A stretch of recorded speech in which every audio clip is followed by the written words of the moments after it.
Hello friends, मैं हूं सन्मय प्रकाश और आपका स्वागत है यूट्यूब चैनल सरकार जॉब न्यूज़ में। तो कई सारे इंपॉर्टेंट टॉपिक है आज के इस करंट अफेयर्स वीडियो में, सबको एक एक करके देखते हैं। तो शुरू करते हैं। और सबसे पहले बताऊं आपको कि यूपी पीसीएस, इसके अलावा बीपीएससी, इन सब के नए बैच आ रहे हैं। जीएस के शानदार ढंग से उसकी तैयारी हम लोग कर रहे हैं इंटरनली। और रेलवे का ग्रुप डी का बैच जल्द ही आने वाला है, तो हम लोग अनाउंसमेंट करेंगे बस दो चार दिन और। ठीक है, तो शुरू करते हैं और पहला क्वेश्चन, महत्वपूर्ण क्वेश्चन लेते हैं। भारत के कितने नए वेटलैंड को जनवरी-फरवरी 2025 में वैश्विक रामसर स्थल का दर्जा मिला, जिससे इसकी संख्या 89 हो गई है? क्या होगा आंसर इसका? 4। 4 नए रामसर स्थल हो गए हैं, अभी हाल ही में अनाउंसमेंट हुए हैं और टोटल संख्या हो गई है कितना? 89 हो गई है। तो केंद्रीय पर्यावरण, वन और जलवायु परिवर्तन मंत्री कौन है? भूपेंद्र यादव। तो उन्होंने इसका ऐलान किया है। ठीक है, कौन कौन से हैं एक बार फटाफट देखते हैं। तो एक है सक्करोई कोट्टी पक्षी अभयारण्य, दूसरा है थिर थंगल पक्षी अभयारण्य, ये दोनों तमिलनाडु में है। इसके अलावा खेचो पलरी वेटलैंड, ये सिक्किम में, और उधवा झील, ये झारखंड में। तो इस तरह से 4 नए हो गए हैं और अब संख्या हो गई है 89। ओके, और एक सवाल यहाँ बनता है कि विश्व आर्द्र भूमि दिवस, या अंग्रेजी में कहेंगे वर्ल्ड वेटलैंड डे, कब मनाया जाता है? तो 2 फरवरी को मनाया जाता है। ठीक है, ध्यान रखना है आपको। अब समझते हैं कि वेटलैंड किसको कहते हैं। वेटलैंड तो जानते हैं, तो चर्चा सुने होंगे। मतलब ऐसी नम भूमि होती है जहाँ बारिश का पानी जमा होता है और साथ में इस क्षेत्र में पक्षियों की बड़ी संख्या होती है। ऐसी जगह जहाँ बहुत ज़्यादा भी पानी नहीं होता है, मतलब एक झील हो गई। ठीक है, तो झील का जो केंद्र है वो तो बहुत गहरा होगा, लेकिन उसका पानी बहुत दूर तक फैला होगा, करीब 1 फीट 1.5 फीट जो है ना ज़मीन से पानी होगा बहुत दूर तक, और फिर आगे जाकर और गहराई होगी उसकी। ठीक है, तो जो कम पानी है वहाँ पर क्या है, पक्षी वहाँ घूमते हैं। पक्षी वहाँ अपना भोजन तलाशते हैं मछलियों के तौर पर, और कीड़े वगैरह वो सब खाते हैं। ठीक है, जैसे ये इस तरह से आप देख रहे हैं ना इनको, ये खड़े हैं पानी में, तो ये वेटलैंड कहेंगे हम। और पिछले कई वर्षों से कई साइट्स को, कई जगहों को रामसर स्थल में शामिल किया जाता है, और शामिल होने से फ़ायदा ये होता है कि यूनेस्को जो है ना, वो संयुक्त राष्ट्र की एजेंसी, वो मदद करती है और डेवलप करने में। ठीक है, अब सवाल यहाँ पर होगा कि रामसर स्थल क्यों कहते हैं, एग्जामिनेशन में पूछे जाते हैं इस तरह के सवाल। देखिए, रामसर जो है ना वो ईरान का एक शहर है, और यहाँ पर 2 फरवरी 1971 को रामसर आर्द्र भूमि समझौता हुआ था, यानी रामसर कन्वेंशन ऑन वेटलैंड हुआ था। कब? 2 फरवरी 1971 को। इसलिए 2 फरवरी को वर्ल्ड वेटलैंड डे भी मनाया जाता है। तो उस समय सिग्नेचर किया गया था 1971 में, और फिर 75 में इसको लागू कर दिया गया था। ठीक है, तो विशेषकर पक्षी जो आवास है उसको संरक्षित रखने के लिए ये मकसद यही है। और भारत ने कब सिग्नेचर किया था? 1982 में सिग्नेचर किया था भारत ने। ओके, चलिए आगे बढ़ते हैं और अगला प्रश्न लेते हैं। महत्वपूर्ण प्रश्न है, भारत का सबसे अधिक रामसर स्थलों वाला राज्य इनमें से कौन बन गया? बताया जाए कौन सा है। आंसर का तमिलनाडु। ठीक है, तमिलनाडु के 2 पक्षी अभयारण्यों को, एक तो सक्करकोट्टई और थीरथंगल, तो उसको रामसर स्थल में शामिल कर लिया गया, और इसी से के साथ ये जो संख्या हो गई ना, वो टोटल 20 हो गई है। ठीक है, फिर पश्चिम बंगाल है। अच्छा, यूपी की बात करेंगे तो 10 रामसर स्थल है। ओके, तो एक बार जो तमिलनाडु के जो 2 नए हैं ना, उनकी भी चर्चा कर लेते हैं हम लोग। एक कौन सा है? एक है सक्करकोट्टई पक्षी अभयारण्य। ठीक है, ये दक्षिणी तमिलनाडु के रामनाथपुरम जिले में स्थित है। वहाँ के 3 गाँव में ये झीलनुमा क्षेत्र है, वेटलैंड है। और इस जगह को, मतलब वहाँ पर पानी बनाए रखने के लिए काफ़ी काम किया जा रहा है वहाँ पर, और 120 से अधिक पक्षियों की प्रजाति वहाँ पर रहती है।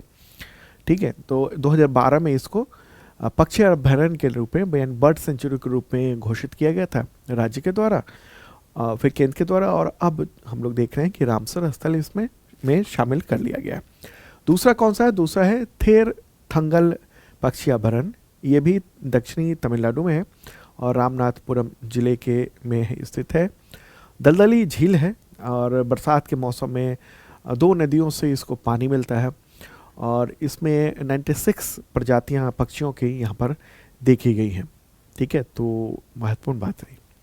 चलिए आगे बढ़ते हैं और अगला प्रश्न लेते हैं। सिक्किम की किस झील को वैश्विक रामसर स्थल सूची में शामिल किया गया? आंसर होगा खेचो पलेरी झील। क्या है? खेचो पलेरी झील। यह सिक्किम का पहला वैश्विक रामसर स्थल है। ठीक है, सिक्किम का पहला वैश्विक रामसर स्थल है। क्या नाम है? खेचो पलेरी वेटलैंड। ये नाम आपको ध्यान में रखना है। ठीक है, तो ये सिक्किम में स्थित है। ओके, मूल नाम इसका जो है ना वो खा चेत पलेरी था पहले, खा चेत पलेरी।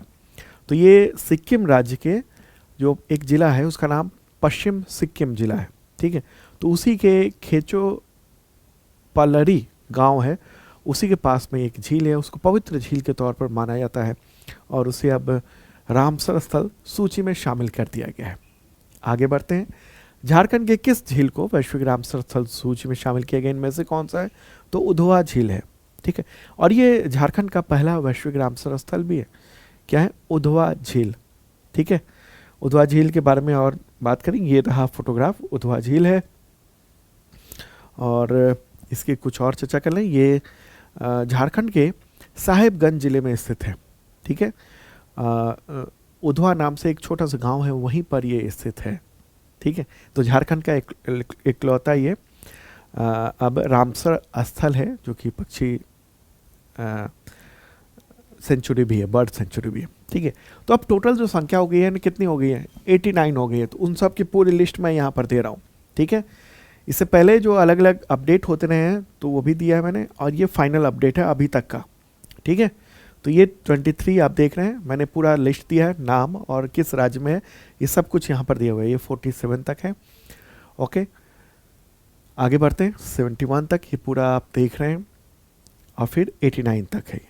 ओके, तो ये जो चीज़ें हैं वो ध्यान रखिएगा और अपने अपने राज्यों का तो बिल्कुल याद कर लीजिएगा और आसपास के राज्यों का भी याद कर लीजिएगा,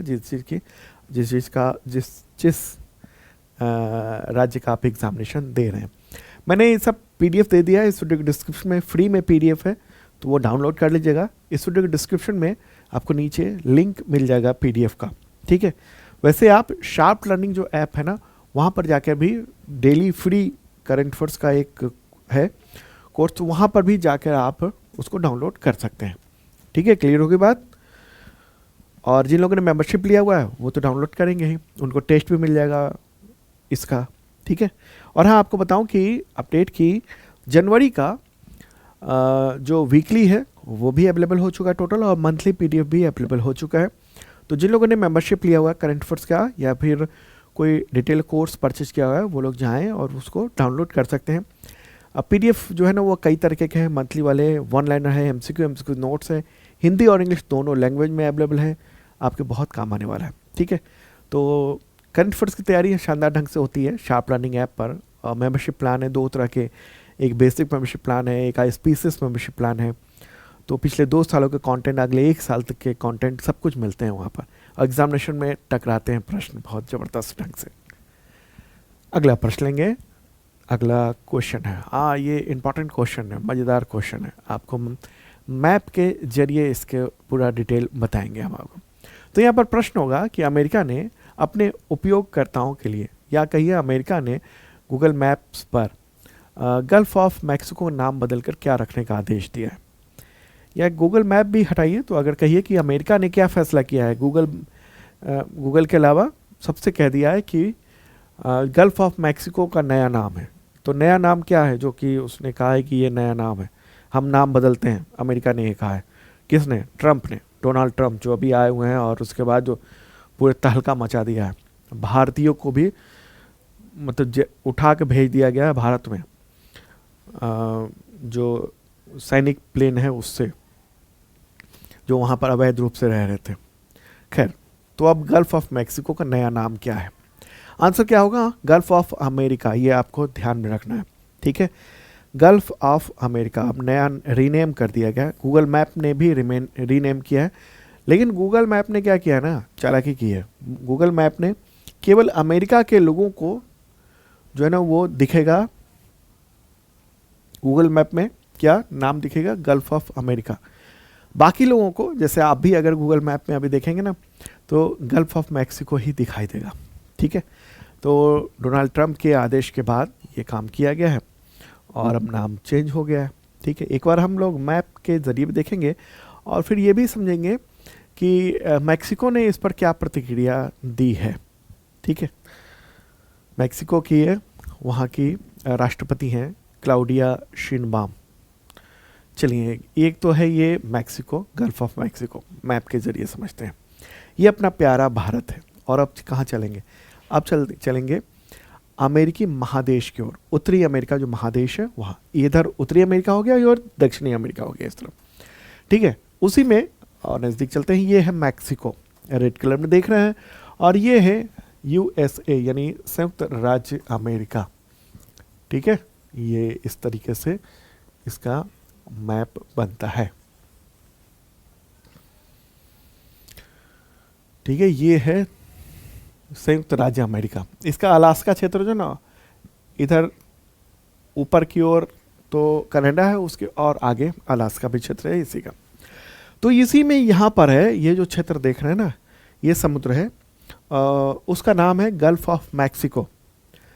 और अब अमेरिका, इसने कहा डोनाल्ड ट्रंप ने, उसको बड़ी गुस्सा है मैक्सिको पर।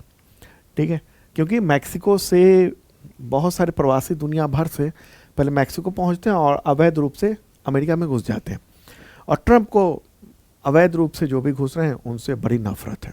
अभी उठा उठा के भेज रहे हैं, भारत भी भेजा है। ठीक है, तो उन्होंने कहा कि ये जो नाम है मैक्सिको नाम है, इसको हम चेंज करेंगे, हम क्या करेंगे, अमेरिका कहेंगे। ओके, मतलब ये अमेरिका महादेश है, उत्तरी अमेरिका है, फिर हम अपने नाम से भी और इस महादेश के नाम से भी गल्फ ऑफ अमेरिका कर रहे हैं। अब क्या फ़र्क पड़ जाएगा मैक्सिको को? देखिए, मैक्सिको अब जैसे कि आप देख लीजिए, इंडियन ओशन है, पूरा ओशन का नाम है किसके नाम पर? इंडिया के नाम से है, हिंद महासागर या इंडियन ओशन कहिए अंग्रेजी में। तो इंडियन ओशन से इंडिया का प्रतिनिधित्व एक तरह से दिखता है। ओके, अगर कोई उसका इंडियन ओशन का नाम बदल दे, कुछ और कर दे, तो कैसा लगेगा? ऐसा ही लग रहा है मैक्सिको को। मैक्सिको कह रहा है कि नहीं, ये बिल्कुल गलत बात है। और मैक्सिको की राष्ट्रपति ने, जो क्लाउडिया शिनबाम है, उन्होंने गूगल को एक लेटर भी लिखा है और कहा है कि अमेरिका की ओर से जो एक तरफा ये जो नाम बदलने की ये बात है, बिल्कुल नहीं बदला जाए। गूगल मैप को कहा है कि गल्फ ऑफ मैक्सिको ही रखा जाए। और उसने जो अमेरिका के लिए किया है कि अमेरिका के लोग जो गूगल पर देख रहे हैं उनको गल्फ ऑफ अमेरिका दिख रहा है, ये नहीं होना चाहिए। मैक्सिको ने कहा है कि समुद्र तट से 12 समुद्री मील तक इलाका होता है।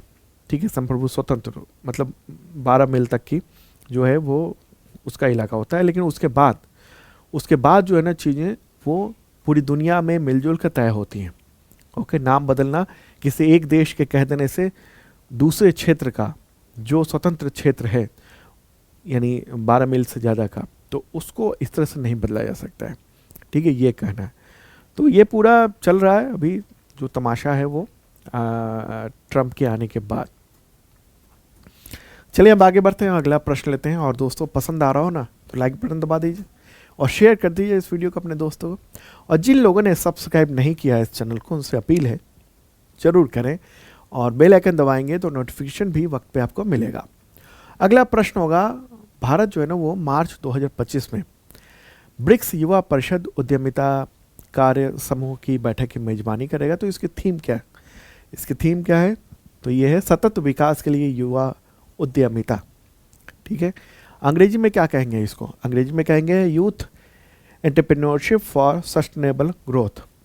ओके, अब ये सस्टेनेबल का मतलब क्या हुआ, या सतत का मतलब क्या हुआ? सतत विकास, ऐसा विकास जो केवल हम अपने लिए ही नहीं कर रहे हो बल्कि अपनी पीढ़ी के लिए कर रहे हो। ठीक है, मतलब हम अचानक ऐसा ना करें कि ऐसा विकास करें कि सब कुछ हमने माइंस खोद दिया, पूरे पर्यावरण को गंदा कर दिया और हमारे आने वाली जो पीढ़ी है वो उसके लिए बहुत नुकसान हो रहा। ऐसा नहीं करना है। ऐसा काम, ऐसा डेवलपमेंट जो अगली कई पीढ़ियों के लिए फ़ायदेमंद हो, उनके भी स्वास्थ्य, उनके भी आर्थिक स्थिति, उनके भी सब कुछ बेहतर रह सके, ऐसा विकास। ठीक है, इसलिए सतत विकास या फिर सस्टेनेबल डेवलपमेंट कहते हैं। ओके, कई बच्चों को कन्फ्यूजन रहता है, इसलिए मैंने थोड़ा डिटेल बताया। तो ये जो ना ब्रिक्स का ये जो यूथ वाला जो मामला है वो युवा परिषद और उद्यमिता कार्य समूह है, उसकी मीटिंग होने वाली है 3 से 7 मार्च को दिल्ली में ये आयोजन किया जाएगा। और इसको जो खेल मंत्रालय, युवा और खेल मंत्रालय है, वो इसको आयोजित मूल रूप से कर रहा है ब्रिक्स के इस समूह की। ठीक है, तो ये इंपॉर्टेंट बात नहीं। चले अब आगे बढ़ते हैं, अगला प्रश्न लेते हैं। किस देश ने खुद को विश्व स्वास्थ्य संगठन से अलग कर लिया है? आंसर होगा अमेरिका। पहले भी अमेरिका ने खुद को अलग किया था जब ट्रंप राष्ट्रपति थे। अब मतलब जब वो 45वें राष्ट्रपति थे, अब 47वें राष्ट्रपति बन गए। इन्होंने कहा है वर्ल्ड हेल्थ ऑर्गेनाइजेशन से हम बाहर होते हैं। तो WHO से अपने तमाम कर्मचारियों को भी वापस बुला लिया है, कह दिया कि वापस आ जाओ सारे लोग जो भी WHO में इनके एम्प्लॉई काम कर रहे हैं वो सब। अच्छा, क्यों ऐसा कहा है? कहा है कि कोविड-19 के दौरान इसने ठीक से दुनिया भर में काम नहीं किया। अमेरिका से सबसे अधिक पैसा मिलता है, ऐसा इनका कहना है कि दुनिया के किसी भी देशों की तुलना में अमेरिका सबसे ज़्यादा दान देता है WHO को, और चल रहा है। दुनिया के अन्य देश भी देते हैं, भारत भी देता है। तो लेकिन इनका कहना है कि चीन का बड़ा इनका WHO का जो मतलब WHO ऑर्गेनाइजेशन है ना, वो उसका चीन से बड़ा अच्छा लगाव है और ये सही नहीं है। ठीक है, तो ये कह दिया है कि अब हम अलग हो रहे हैं। बिल्कुल। WHO की बात करें तो मुख्यालय कहाँ है? जिनेवा में है। और डायरेक्टर जनरल कौन है? Tedros Adhanom Ghebreyesus. ठीक है, उन्होंने दुनिया भर से कहा है, इसके डायरेक्टर जनरल ने, कि अमेरिका को मनाएं, लेकिन ट्रंप को कौन मना सकता है? तो इसके जो टोटल सदस्य थे वो 194 थे, अब ये कम हो रहा है। चलिए आगे बढ़ते हैं और अगला प्रश्न लेंगे हम लोग। भारतीय तट रक्षक दिवस यानी इंडियन कोस्ट गार्ड डे कब मनाया जाता है? तो आंसर होगा 1 फरवरी को। ठीक है, इसी दिन 1 फरवरी 1977 को संसद ने तट रक्षक अधिनियम के जरिए इस फोर्स की स्थापना की थी। ठीक है, ये जो इंडियन कोस्ट गार्ड है ये भारत की लगभग 7,500 किलोमीटर की जो समुद्र सीमा है उसकी रक्षा करता है, साथ ही राहत और बचाव कार्य में मदद भी करता है। ठीक है, इसके डायरेक्टर जनरल कौन है? परमेश शिवमणि। ठीक है, चलिए आगे बढ़ते हैं। अगला प्रश्न सिंपल सा प्रश्न है, विश्व आर्द्र भूमि दिवस कब मनाया जाता है? वर्ल्ड वेटलैंड डे, मैंने पहले ही बताया था आपको। आंसर क्या होगा? 2 फरवरी को मनाया जाता है। ठीक है, रामसर स्थल की जो एग्रीमेंट हुआ था 1971 में, उसी को ध्यान में रखते हुए। और इस बार की थीम क्या है? हमारे साझा भविष्य के लिए आर्द्र भूमि की रक्षा, protecting wetlands for our common future. Okay, चलिए अब आगे बढ़ते हैं और अगला प्रश्न लेते हैं। बीसीसीआई ने CK Naidu lifetime achievement पुरस्कार किस क्रिकेटर को दिया है? आंसर होगा सचिन तेंदुलकर को, अभी 2025 में। तो 1 फरवरी को ये अवार्ड दिया गया और ये अवार्ड हासिल करने वाले सचिन तेंदुलकर 31वें क्रिकेटर हैं। ठीक है, 31वें। इससे पहले 2023 में मिला था ये अवार्ड किसको? रवि शास्त्री को मिला था। ठीक है, तो सचिन तेंदुलकर 51 ईयर के हैं और उन्होंने भारत के लिए 664 इंटरनेशनल मैच खेले थे। शानदार उनका रिकॉर्ड रहा है। ठीक है, तो आईसीसी के जो चेयरमैन हैं उन्होंने ये अब अवार्ड दिया था इनको, अमित शाह के बेटे। आगे बढ़ते हैं, अगला प्रश्न लेंगे। बीसीसीआई ने 2023-24 के बेस्ट मेंस इंटरनेशनल क्रिकेटर के लिए पॉली उमरीगर पुरस्कार से किसे सम्मानित किया है? आंसर होगा जसप्रीत बुमराह को किया। 1 फरवरी को ये अवार्ड दिया गया। ठीक है, उनका बढ़िया शानदार रिकॉर्ड रहा है। 45 टेस्ट में 205 विकेट लेना, 89 ओडीआई में 149 विकेट लेना, 70 T20 इंटरनेशनल में 89 विकेट लेने का, ये सब है। तो इसलिए ये अवार्ड दिया गया, पॉली उमरीगर पुरस्कार। और भी कई सारे अवार्ड दिए गए हैं। तो उसमें क्या है, जैसे बेस्ट क्रिकेटर का जो अवार्ड है पुरुष जसप्रीत बुमराह, बेस्ट क्रिकेटर महिला का अवार्ड मिला है स्मृति मंधाना को, बेस्ट इंटरनेशनल डेब्यू जो मेंस का अवार्ड मिला है सरफराज खान को, बेस्ट इंटरनेशनल डेब्यू महिला का अवार्ड मिला है आशा शोभना को, CK Naidu lifetime achievement award मिला है सचिन तेंदुलकर को। ये सब है चीज़ें। ठीक है, पीडीएफ मैंने पूरा दिया है। अगला क्वेश्चन लेते हैं। आईसीसी ने किस टेस्ट क्रिकेटर को test cricketer of the year 2024 चुना है और test team of the year से भी नामित किया है, मतलब उसमें नामित किया है। आंसर होगा जसप्रीत बुमराह। ठीक है, तो 31 वर्षीय हैं और उनको test cricketer of the year चुना गया है। ठीक है, 2024 का। तो ये बहुत ही शानदार बात है। अगला प्रश्न लेंगे, हिसाशी टेकुची, उनको किस कंपनी का सीईओ और एमडी फिर से चुन लिया गया है? किस कंपनी का? आंसर होगा मारुति सुजुकी। भारत में जो मारुति सुजुकी है, तो उसी के डायरेक्टर की मीटिंग में इनको फिर से एमडी और फिर सीईओ चुन लिया गया है। ठीक है, इससे पहले 2022 में इस पद पर नियुक्त किया गया था और फिर से अब वो उनको चुन लिया गया है।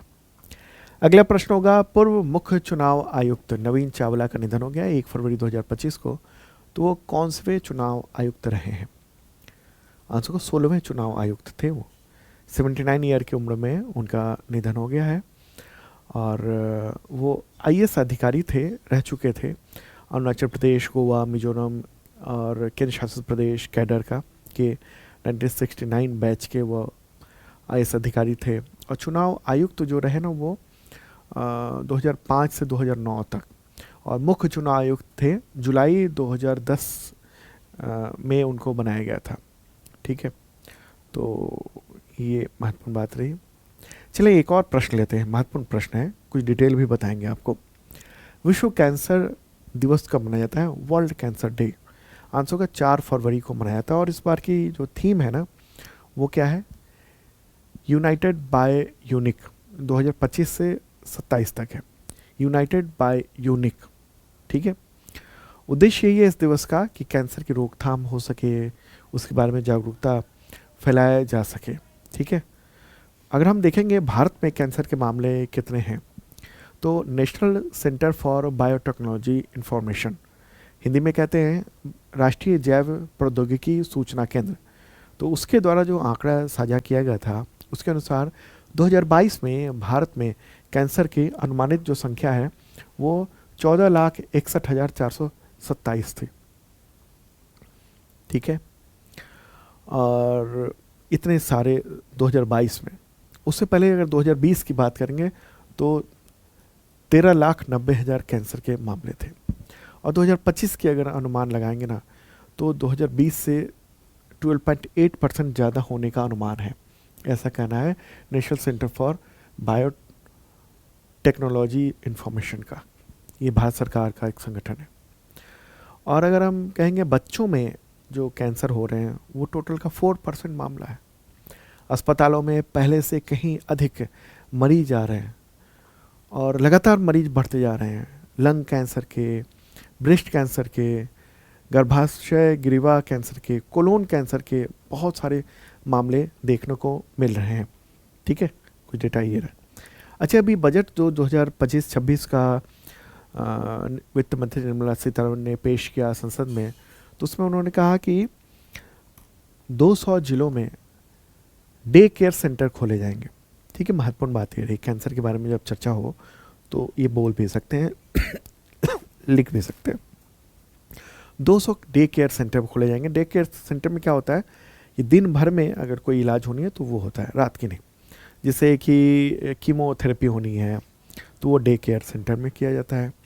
ठीक है, लेकिन उसके लिए बहुत बड़े पैमाने पर डॉक्टर चाहिए होंगे, नर्सिंग स्टाफ चाहिए होंगे, बेड चाहिए होंगे। तो ये हालांकि सरकार ने कहा हम करेंगे। ठीक है, तो ये थे इंपॉर्टेंट करंट अफेयर्स आपके लिए। और वीकली और मंथली जो है ना जनवरी वाला वीडियो, पीडीएफ तो अवेलेबल हो चुका है, वीडियो जो है हम जल्द ही आपको देंगे, 1-2 दिन में आपको मिल जाएगा। ठीक है, मिलते हैं कल फिर ताज़ा तरीन कंटेंट के साथ। बाय।